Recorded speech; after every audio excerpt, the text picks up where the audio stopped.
One. Good afternoon, Michael Wynn, Chief Digital Officer of Digital Ops, a division of RB Oppenheim Associates. Welcome to the Digital Marketing Podcast and video show where we talk about digital marketing strategies and tactics to help grow your business.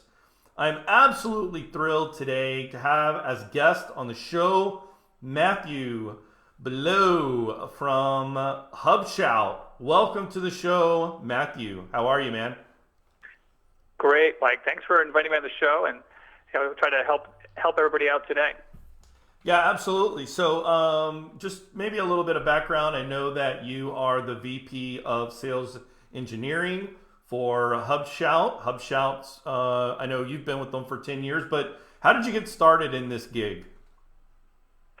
Yeah, it's funny, Mike, that you asked that because my career transition was from financial services in the 2010 timeframe. So it was a crisis just like we're having today that precipitated my movement into the digital marketing space. So I was doing in the mortgage industry, and of course that became very difficult, especially because we were doing commercial mortgages, which were even more difficult. And so I made a transition into digital marketing, as a growth area. I decided to go into that industry and never looked back. Wow, very cool. Now, I know that obviously you're working remote, but I know you're from the New York, Rochester area. Now, are you guys normally set up as remote teams, or do you have a brick and mortar location normally? That's a great question, Mike. And the answer is we absolutely have a physical location, and it's sort of in a hipster area of Rochester called Park Ave, and our entire team's there. Our entire team of content writers, PPC analysts, on-site team, account managers. So we help with the backbone and fulfillment work for digital agencies, website design agencies who want to offer SEO and paid search, but don't have the team to do it. So that's one of the big things about us, Mike, is we're U.S. based.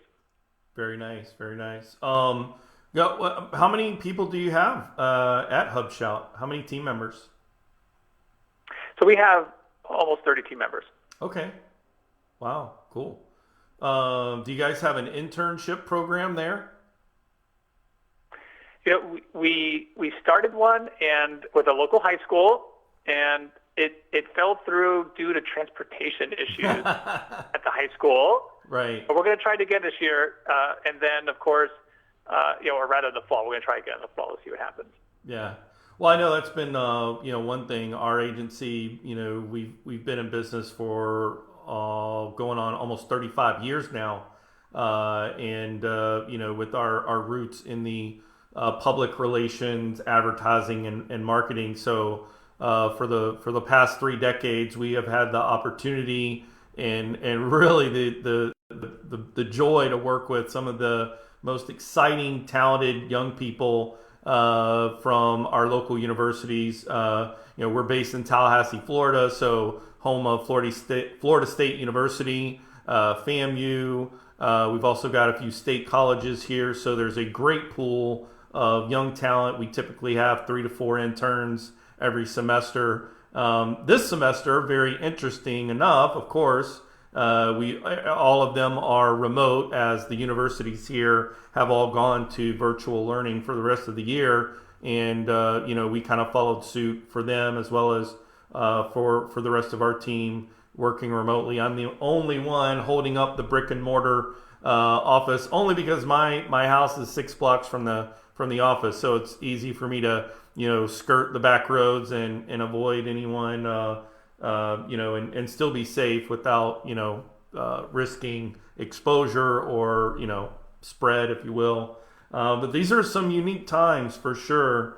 You and I were talking before we got on the show about that we know that the CEO of CloudFlare came out last week and was really kind of giving a contextual lay of the land of what they're seeing. I mean, they provide redundancies for website access and others in a content delivery network, and they were already indicating that 2 weeks ago, the website and the internet traffic had jumped from a minimum of 10% and maximum increases of over 30% internet traffic. So we know that people are, sheltering in place, staying safe at home, to try to, protect themselves, their family, help the global world, try to bring this thing to a close as quick as we can. But as a result, we're having to use the internet more than ever before. Last night my girlfriend had a bunko party with a bunch of her girlfriends, and they got on Zoom and had their bunko party. So they're all having their little cocktails or margaritas or whatever, and they're rolling the dice. And Awesome. yeah, and they're on Zoom. It's crazy. It was if you remember, you're my age. You remember Hollywood Squares with that's every time I see a Oh, Zoom. yeah. Every time I see Yeah, a the Zoom tiles, screen, yeah. right? It reminds me of Hollywood Squares. It's so funny. But anyway, I say that to say, man, there are so many businesses. I know I'm getting a ton of calls from clients who are like, "What do I need to do? What is the emergency response SEO thing? Make sure I'm found on the internet. What is the absolute what's the first thing I need to do in an emergency type situation?" Yeah, I think we need to really look at the industry of the clients, and we need to focus on what's most essential. So at HUbShout, we made some emergency packages to help our resellers. We hear from agencies all over the country, and many of them were asking for a package that met a few requirements. Number one, no contacts. Number two, had to be budget friendly. A lot of our resellers are not necessarily losing the business, but they are reducing the amount of the contract. And then number three, has to be effective, has to do the most important things. And so we put together a package this would be for a local business. It focuses on local ecosystem only. So we're going to do directories. We're going to get you in, Google My Business, Yelp, Manta, Merchant Circle, all the big directories.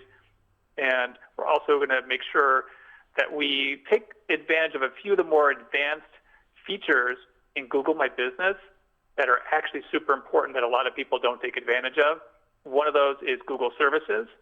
So one thing, if you haven't been keeping up on this, Google's new features in Google My Business really tried to replicate the features of a normal website. So for example, Google Services tries to replicate your products and services pages. So before, you had to only pick from three categories. That's no longer the case. You can get as specific as you want. So let's fill that out. And that gives a huge leg up on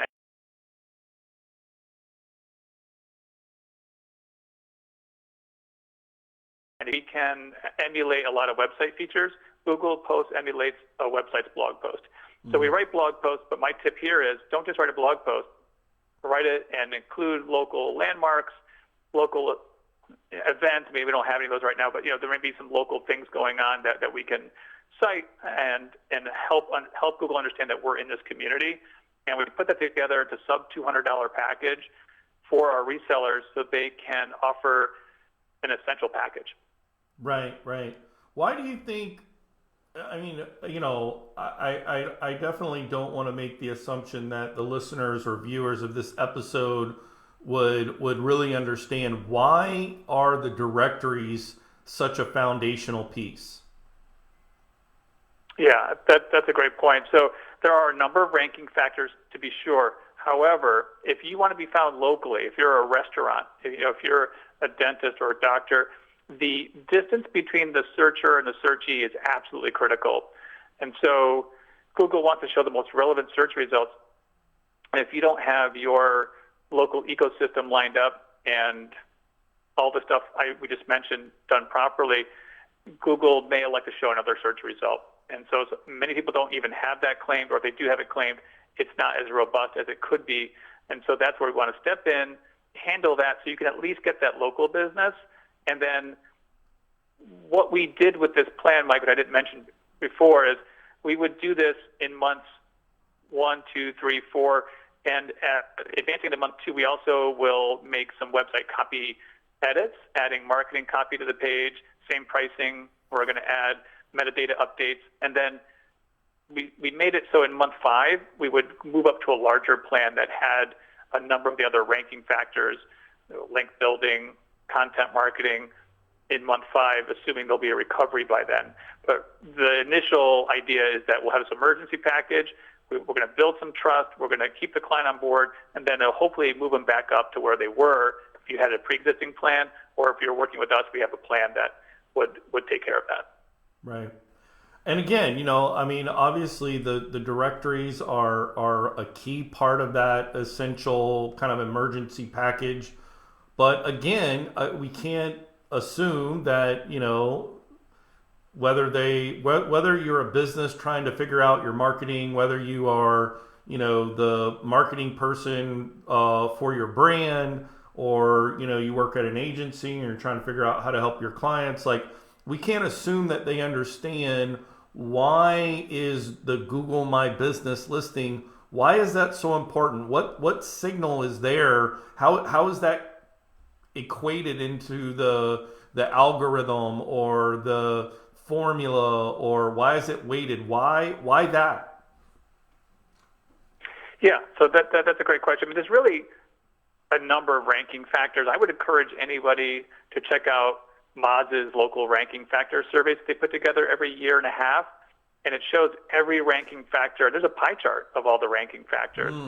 And the local ecosystem stuff is an important ranking factor, because when you do local search and you see that map pack search result, you'll see that 3-pack of listings, you want to be there. And if we can get you there, be above any of the organic search results, which we can absolutely do with this plan, and it'll be at an affordable price. So that's the goal. Is, you know, it is the most essential thing to make sure that's done. The directories tell Google where you're located. So if they see that your name, address, and phone number shows up in the same format, which is your NAP, your name, address, and phone number, and if it shows up repeatedly in like 75 directories, Google understands you're at this location. It feels confident that you're there, and it's going to show your result more frequently. So that's the benefit of adding all those citations. Now, there's another benefit, Mike, too, is that through our program, you can push out coupons, offers, directories, videos, photos, and those increase impression share. There's a lot of studies around that. And as you put out that content, of course, your listing's active, and it converts better when you have photos and images. And if it's appropriate, if you're a restaurant in this example, put out coupons. You know, do takeout stuff. We had a local business doing some takeout stuff. My wife showed it to me, and I was like, "That's a good deal."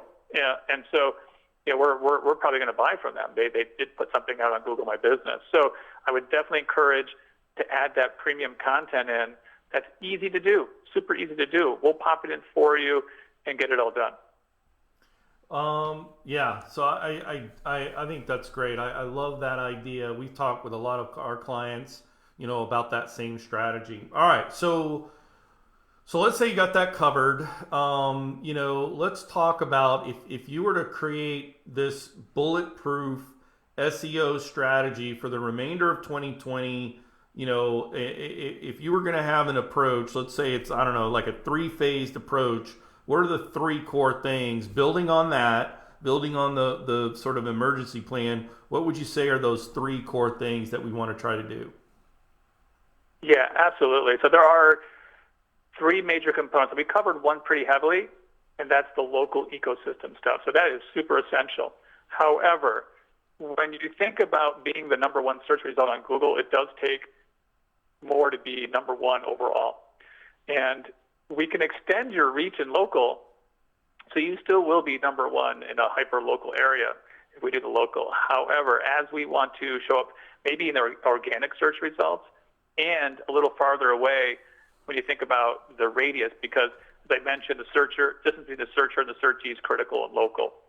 So to do that, number 1, we need to do a lot of on-site SEO. We need to change the metadata updates. A lot of people's title tags might be homepage, right, or their business name. And they may not even have the right page on their website. So they may have all their services lumped together on a page. For example, if it's an injury attorney, they say they do slip and fall, car accidents, brain injury, and a number of other kinds of accidents all on one page. We're going to recommend that they build out individual pages for those, for those case, the kind of cases they handle. And we want to be able to actually add phone and form tracking to show that we're able to do stuff. So that's an important component to show output. But in terms of strategy, we also would recommend doing a site audit to make sure there's not some things like site speed issues. Duplicate content can be an issue that if we don't know that they've created duplicate content, Google doesn't like that. It's in a sense plagiarism. So which a website user might not know. And additionally, we want to handle a bunch of other canonicalization issues and your standard things that you see in a site audit will be handled. And then of course that's one area. That's the on-site SEO, but there's another component to on-site, which is content. So we should have a regular flow of on-site content, blogs, infographics, and other material that will not only have keywords in it, but number two, is going to link to the appropriate subpage. So if we're writing about, in our case, it's a digital marketing agency, we have an SEO blog post, it needs a link to our SEO page. But just like getting a link to another website is super important to have the ranking factor. We want to have that taken care of. It's a best practice. And then the third item, I just mentioned it is off-site SEO. That's primarily link building. And although directories are links, there are no follow links typically. So we also want to be able to get backlinks from that are do follow that are called contextual backlinks. So contextual backlinks are the most powerful backlinks because you're mentioned in the article, in the context of an article. So for example, if you were featured in the New York Times and it was an article written about that and you had a link inside of that article, not down in the byline, not down below or something like that, and it's not comment spam, nothing like that. So we're talking about a contextual backlink back to your website. Those are powerful. We need those. And you also want to have backlinks from reputable sites with traffic, sites that are high domain authority, sites that are relevant. Those are all important factors. Google is looking, the biggest thing we're seeing now, Mike, is our reseller community is asking for links that are not only high domain authority, they're also asking for links from sites that have a good amount of traffic because Google understands that those are great sites. Yeah, absolutely. I think one of the things that we've also done that you could probably, bundle into the, third party or offsite link building. There's a lot of businesses right now that are, changing their service offerings. They are adapting their policies as a result of COVID-19. So one of the things that we've done is create, the traditional press release is still very effective, but we'd love to kind of give the extra SEO juice for those press releases that we send out to the media outlets through our one of the tools that we use.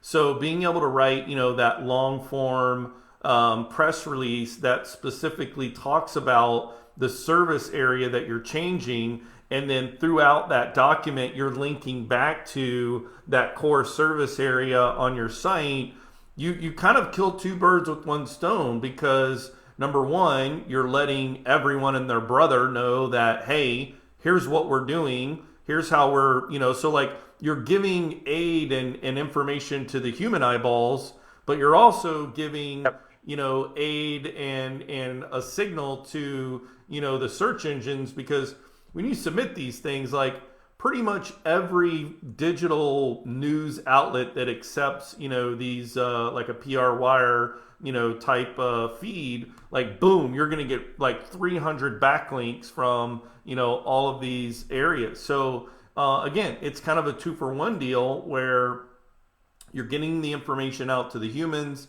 to the people in your community, to the people in your industry, to let you know, here's how we're handling it, here are the changes, which is important, right? So it's a great twofold way. So I think I would like dovetail that into like what you were talking about, with that content. I think that's great. Well, what about this? What's the worst thing we can do right now when it comes to SEO? Like, avoid this at all cost. Sure. A lot of the things that worked back in the old days don't work anymore. And so lower quality blog posts are not as effective. We're seeing a movement, a big trend towards longer form stuff. So 2,000 plus word blog posts. Although not everybody can afford those, and that's okay. We often recommend in that case that we just build the blog post piece by piece. It's okay. Yeah, we could do a part 1, part 2, part 3, but all in one piece.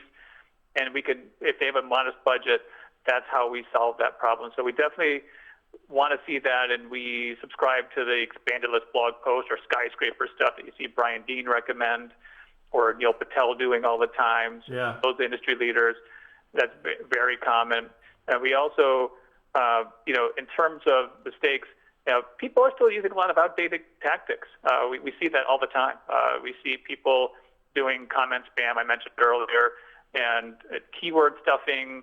That doesn't work. You got to add LSI keywords. And so if your listeners aren't, or some of them aren't familiar with that, it's a latent semantic indexing keyword.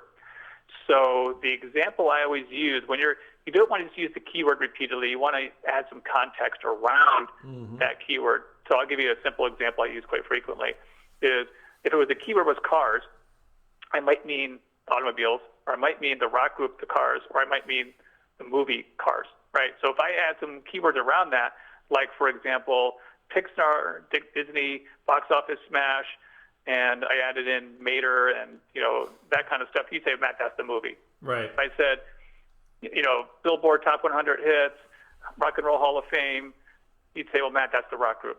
And so, it's those words that add around that increase, number one, the number of keywords we rank for on a page, and provide us with a solid basis to then do the link building and other pieces that will further augment our rankings.